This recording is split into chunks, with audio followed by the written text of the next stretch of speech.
बिस्मिल्लाहिर्रहमानिर्रहीम अस्सलाम वालेकुम वरहमतुल्लाहि वबरकातुहू। Lecture number 17 computer for class second year. Student chapter number 2 चल रहा है हमारा एल्गोरिथम्स एंड फ्लो चार्ट से रिलेटेड, और आज हम डिस्कस करेंगे categories of flow chart.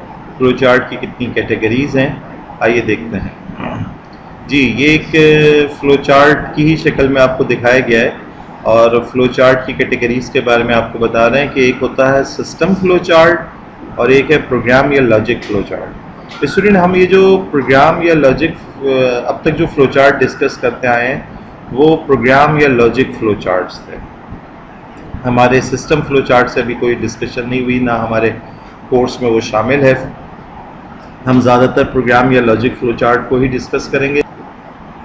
That is further divided into micro and macro flow chart. तो पहली बात ये जान लीजिए कि प्रोग्राम या लॉजिक फ्लो चार्ट जो है ये रिप्रेजेंट कर रहा होता है flow of logic in a program. आपके पर्टिकुलर जो प्रोग्राम आपने बनाया है उस प्रोग्राम की लॉजिक क्या है, जो उसका आप प्रॉब्लम सॉल्व कर रहे हैं वो उसका सोल्यूशन के लिए आपने क्या लॉजिक इस्तेमाल किया है, क्या प्रोसीजर है, क्या टेक्निक यूज़ की है, यूँ समझ लें। तो this flow chart further classified into micro and macro. Micro flow chart के अंदर सिर्फ मेजर इवेंट्स दिखाए जाते हैं, बात जहन में रहे। माइक्रो फ्लो चार्ट के अंदर आप अपने फ्लो चार्ट के सिर्फ मेजर इवेंट्स को शो करते हैं, जबकि मैक्रो के अंदर ज़रा फर्दर डिटेल्स के अंदर चले जाते हैं और मज़ीद जो है जो इवेंट्स हो सकते हैं उन सबको डिटेल्स में दिखाते हैं। तो major as well as minor इसके अंदर शो हो रहा होता है। लाजमी सी बात है, मैक्रो फ्लो चार्ट जब आप बनाएंगे तो मेजर का तो उसमें जिक्र आ ही रहा होगा, और माइन्यूट लेवल पे जो कुछ इवेंट्स होंगे उनको भी आप हाईलाइट कर देंगे।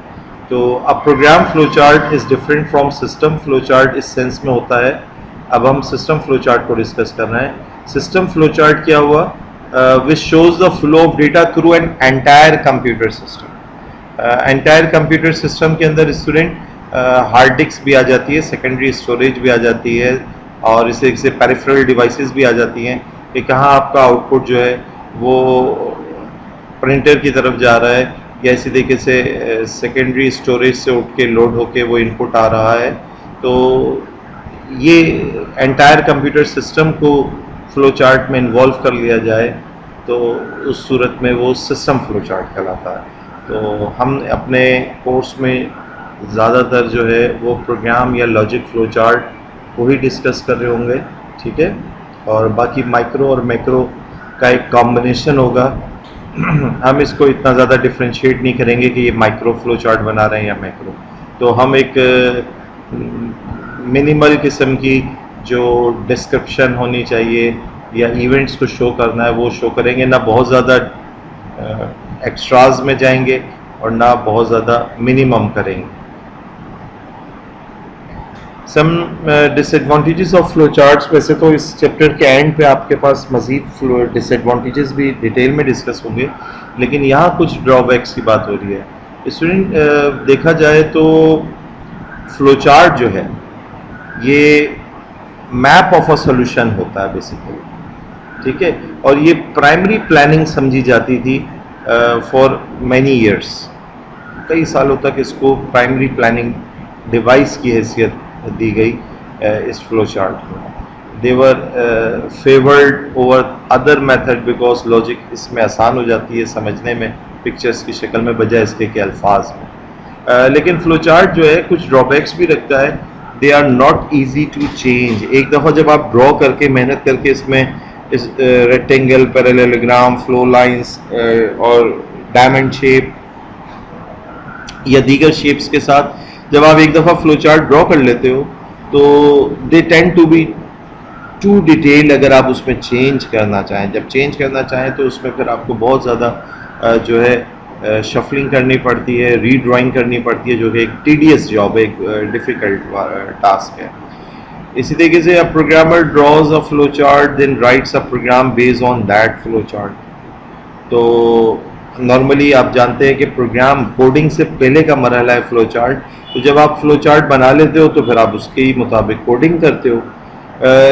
Both the flow chart and the program listing are part of the program documentation. लेकिन जैसे ही प्रोग्राम में चेंजेस आती हैं, तो लामाला आपको फ्लो चार्ट में भी तब्दीली करनी पड़ती है या करनी चाहिए, प्रॉपर अपनी अप टू डेट डॉक्यूमेंटेशन के खातिर। लेकिन मोस्ट ऑफ द प्रोग्रामर्स को देखा गया है कि वो प्रोग्राम में तो चेंजेस कर लेते हैं और फ्लो चार्ट में जो चेंज करना चाहिए उसको पेंडिंग में रखते हैं और फिर वो रह ही जाता है। तो क्योंकि ये एक मुश्किल काम हो जाता है फ्लो चार्ट को चेंज करना, तो ये रह जाता है। तो and there in lies the problem, फिर वहाँ पर प्रॉब्लम्स आते हैं। Most programmer simply do not keep flow charts up to date, ये बात जो कि मैंने भी आपसे जिक्र की। However there is new procedure that makes flow chart more easy to plot. अब जो है प्रोग्रामर्स की सहूलत के लिए एक न्यू प्रोसीजर आ गया है, और वो क्या है कि फ़्लो चार्टिंग सॉफ्टवेयर्स मार्केट में मौजूद हैं। आप उनको यूज़ करते हुए उनकी डिफरेंट शेप्स, फ्लो लाइंस और ये बड़ी इजीली आप ड्रॉ कर लेते हैं।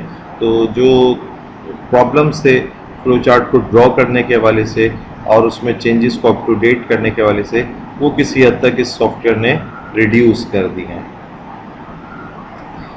कंपोजिशन ऑफ फ्लो चार्ट की अगर हम बात करें स्टूडेंट, एक फ्लो चार्ट के अंदर उसके किन किन चीज़ों से मिलकर कंपोज हुआ होता है, तो इसमें सबसे पहली बात, ये 4 पॉइंट्स में आपको ये बात समझाई गई है कंपोजिशन ऑफ फ्लो चार्ट के हवाले से कि फर्स्ट वन क्या है, ऑब्जेक्टिव या प्रॉब्लम जो है वो मस्ट बी वेल डिफाइंड हो। सबसे पहले जब कभी आप फ्लो चार्ट कंपोज करने जा रहे हो तो आपके सामने जो प्रॉब्लम है, जो प्रोग्राम है, उसका ऑब्जेक्टिव होना चाहिए। लाइक आप एवरेज ऑफ 4 नंबर्स कैलकुलेट कर रहे हो, या आप क्वाड्रेटिक फार्मूला अप्लाई करना चाह रहे हो, आप एरिया या volume of any geometrical object calculate करने जा रहे हो। ये प्रॉब्लम जो है वो आपके सामने ऑब्जेक्टिव वेल डिफाइंड होना चाहिए। Then next is the choice of starting point.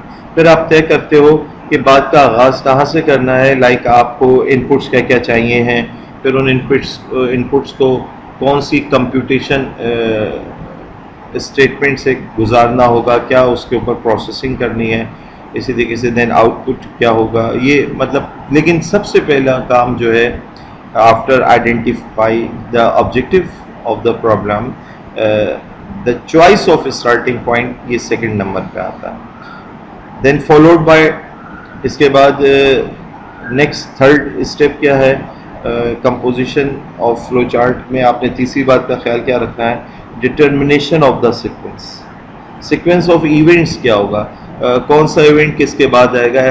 आप जानते हैं कि प्रोग्राम जो है वो set of step by step instruction होता है, तरतीबवार उसमें इवेंट्स चल रहे होते हैं और एक प्रोसीजर को फॉलो किया जा रहा होता है। अदरवाइज आप एंड रिज़ल्ट तक नहीं पहुंच पाते, जो हकीकी रिज़ल्ट है, जो इख्तितामी रिज़ल्ट आपके हाथ में आना चाहिए, वहाँ नहीं पहुंच पाते।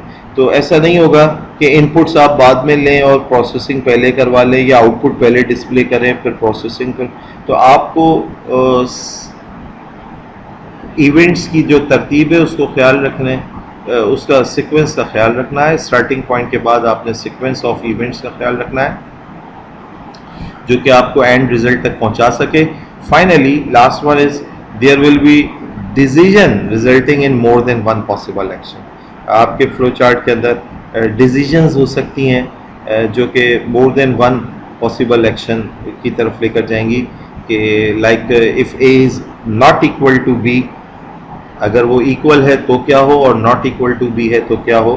तो मोर देन वन पॉसिबल एक्शंस के साथ आपके फ्लो चार्ट में डिसीजन बॉक्स इन्वॉल्व हो सकते हैं। लाजमी नहीं है कि हर फ्लो चार्ट में ये हो।